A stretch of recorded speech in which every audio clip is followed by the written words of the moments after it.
130 years ago, the Civil War began in America.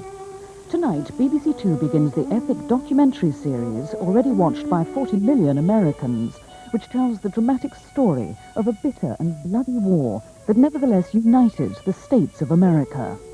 The first programme looks at the causes of the war and the issue of slavery. No day ever dawns for the slave, a freed black man wrote, nor is it looked for. For the slave, it is all night forever. The Civil War, tonight at 8:20 on BBC2.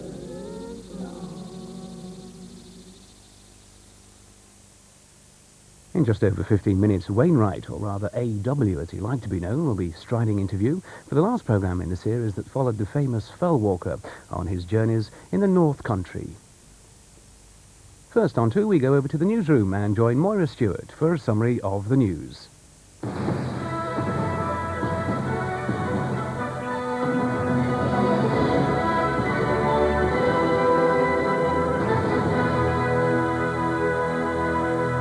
Tonight's headlines. The biggest teachers' union has voted to boycott tests for 7-year-olds in England and Wales. Members of the National Unit of Teachers ignored advice from their leadership and voted for the ban. The leaders of the African National Congress and Inkatha are trying to end the fighting between their supporters.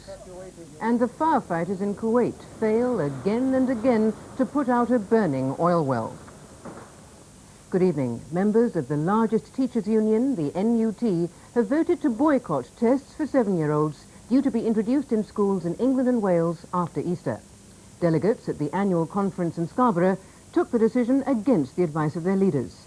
Labour's education spokesman Jack Straw called the move indefensible, and the Department of Education has warned that teachers who refuse to carry out the tests would be breaking the law. The testing of primary school children, already underway in Scotland and about to start elsewhere, has caused deep anger and frustration amongst teachers. They believe the tests, known as Standard Assessment Tasks, or SATs, will disrupt normal teaching throughout the first half of next term and will be of no educational value. The union leadership also opposes the tests, but believes a boycott would be a mistake. But others said the leadership was out of touch with feelings in schools. They'd find NUT members cheering along the parents and the teachers in Scotland, thousands of whom are successfully boycotting SATs. This union has a responsibility to defend teachers who want to make that choice, who want to say no to SATs. The call for a boycott was carried by a 4-3 majority. The leadership will now campaign to win support for action from all teachers and from parents. In many ways, parents should welcome the fact that the tests aren't going to go ahead, because by not doing the test, then teachers will be able to get on with the job of teaching. And that's much more productive for the pupils than administering these tests. Despite this vote, disruption may not be widespread. There'll almost certainly have to be a national ballot of union members. And they may be unwilling to take action which, unlike in Scotland, would almost certainly be illegal. Police in Northern Ireland are still questioning several men following the murder of 2 teenage girls and a man last Thursday at a mobile shop in Craigavon. They are also asking them about the killing of 4 Catholics earlier this month at a pub in Kappa, County Tyrone. It's thought that 4 men are being questioned at Gough Barracks in Armagh after being arrested in a series of police raids late last night.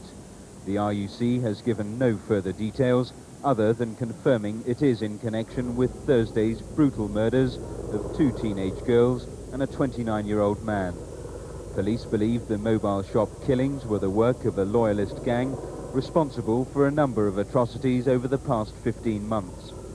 Within the community, there's still a deep sense of shock at the latest outrages. More flowers and messages of condolence were left at the scene today. Detectives have continued house-to-house inquiries on the Drumbeg estate. A special incident room set up reports a good response to appeals for information. A joint funeral service will be held for all 3 victims at a local church tomorrow.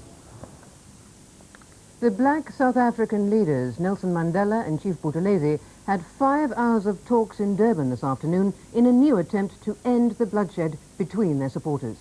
Both said they were committed to the peace agreement they reached 2 months ago, but since then over 200 people have died in continuing township violence. Nelson Mandela and his political rival, Chief Buthelezi, all smiled, but with little to smile about. 2 months after their historic reunion, their joint appeal then for peace between their warring supporters has been all but ignored.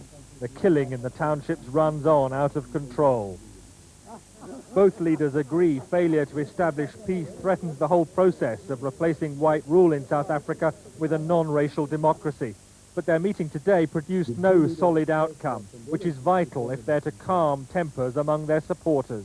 Both leaders expressed their fervent desires for peace and asked all South Africans to pray. Remember, first get the list, then find out who his contacts in England are, then call me. As soon as you do, I'll do the rest.